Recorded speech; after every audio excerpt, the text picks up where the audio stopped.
चौधरी उदयभान की अध्यक्षता में आज होडल स्थित उनके कार्यालय पर पूर्व प्रधानमंत्री श्रीमती इंदिरा गांधी का जन्मदिवस मनाया गया। इस अवसर पर सैकड़ों की संख्या में कांग्रेसी कार्यकर्ताओं ने उनके तल चित्र पर पुष्पांजलि अर्पित कर जन्मदिवस मनाया। इस अवसर पर चौधरी उदयभान ने कार्यकर्ताओं को संबोधित करते हुए कहा कि इंदिरा गांधी देश की एक महान नेता थी। उनके द्वारा पाकिस्तान को भी करारा जवाब दिया गया था। वह पूर्व प्रधानमंत्री व भाजपा के वरिष्ठ नेता अटल बिहारी वाजपेयी द्वारा भी दुर्गा की संज्ञा दी गई थी। उनको आयरन लेडी के नाम से भी जाना जाता था। चौधरी उदयभान ने इंदिरा गांधी के द्वारा दिखाए गए मार्ग पर चलकर पार्टी को आगामी चुनाव में सत्ता में लाने का आह्वान करते हुए कहा कि कांग्रेस पार्टी को सत्ता में ला करके ही उनके सपने को साकार किया जा सकता है। होडल से हुकुम गोला की रिपोर्ट। हरियाणा प्रदेश कांग्रेस अध्यक्ष चौधरी उदयभान जी आज जो स्वर्गीय पूर्व प्रधानमंत्री श्रीमती इंदिरा गांधी जी की जयंती मनाई गई है, उसके बारे में आप क्या कहेंगे?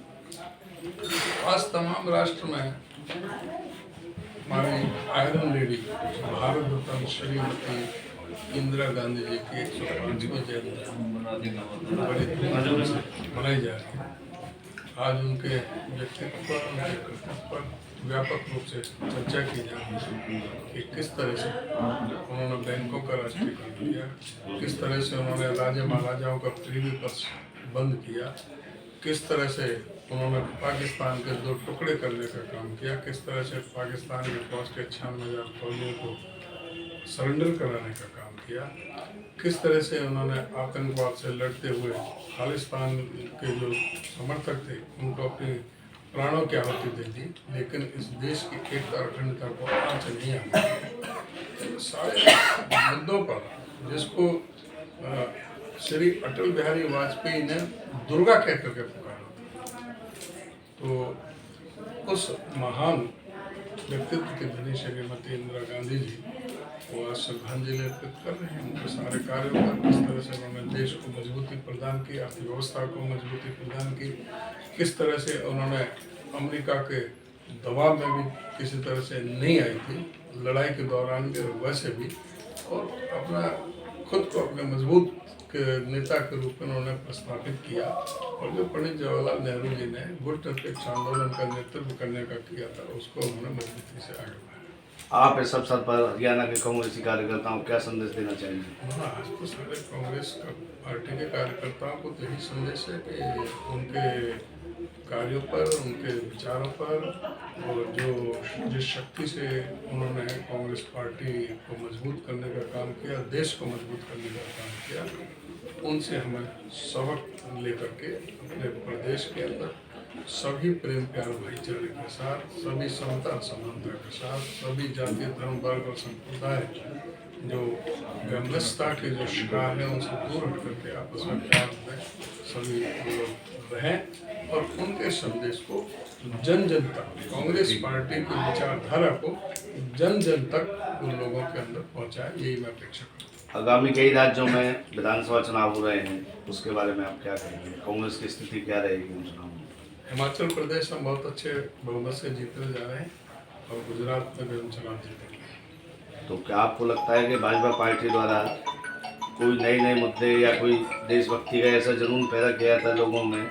इनके भारतीय जनता पार्टी वाले कभी कोई बेरोजगारी पर बात नहीं करेंगे, महंगाई पर बात नहीं करेंगे, काला धन पर बात नहीं करेंगे, जिनके लिए इनको मैंडेट है उन पर किसी तरह की कोई बात नहीं करेंगे।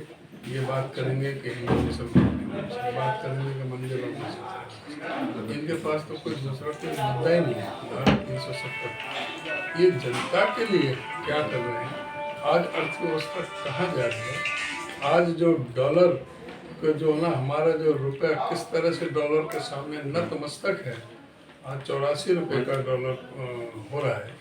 तो आज जो ना हमारी किस तरह से हमारी प्रॉपर्टी जो देश की संपदा है, जो पब्लिक सेक्टर उनको बेचा जा रहा है, किस तरह से बैंकों को खोखला किया जा रहा है, किस तरह से हमारी बीमा कंपनियों को बेचा जा रहा है, किस तरह से जल थल नभ सब बिकाऊ आज हो रहे हैं। आज हवाई जहाज बेचे जा रहे हैं, हवाई अड्डे बेचे जा रहे हैं, आज रेलवे स्टेशन बेचे जा रहे हैं, ट्रेनें बेची जा रही हैं, आज बंदरगाह बेचे जा रहे हैं। आज जो है ना पूरा सभी चीज़ आज बिकाऊ कर दिया है।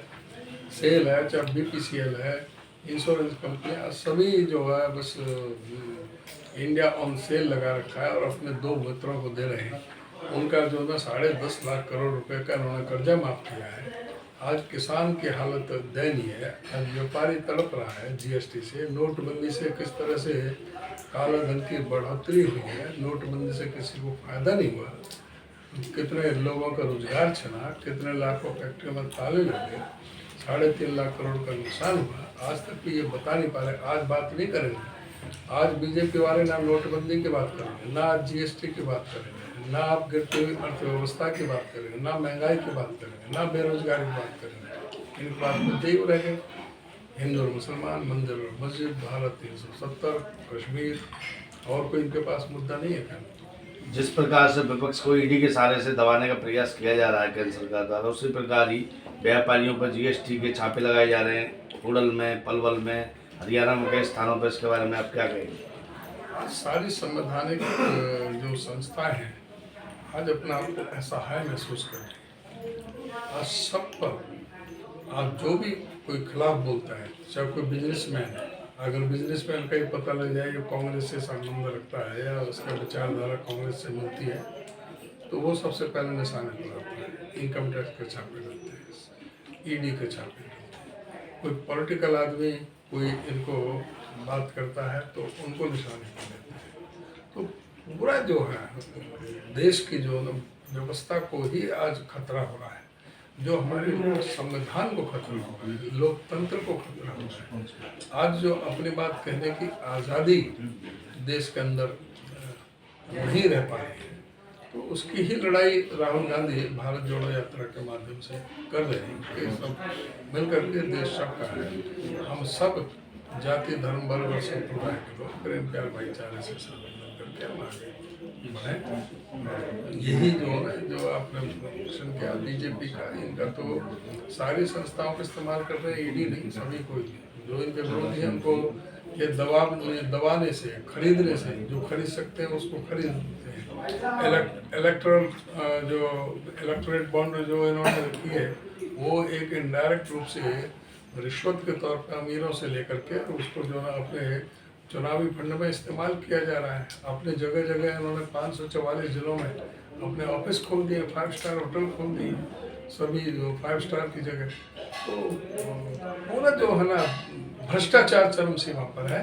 लेकिन सब जो है एक सांप्रदायिक रंग दे करके और ये देश के संविधान को और देश के लोकतंत्र को खत्म करना चाहते हैं। ये सबसे बड़ी जो आज आवश्यकता है वो लोकतंत्र को बचाने की।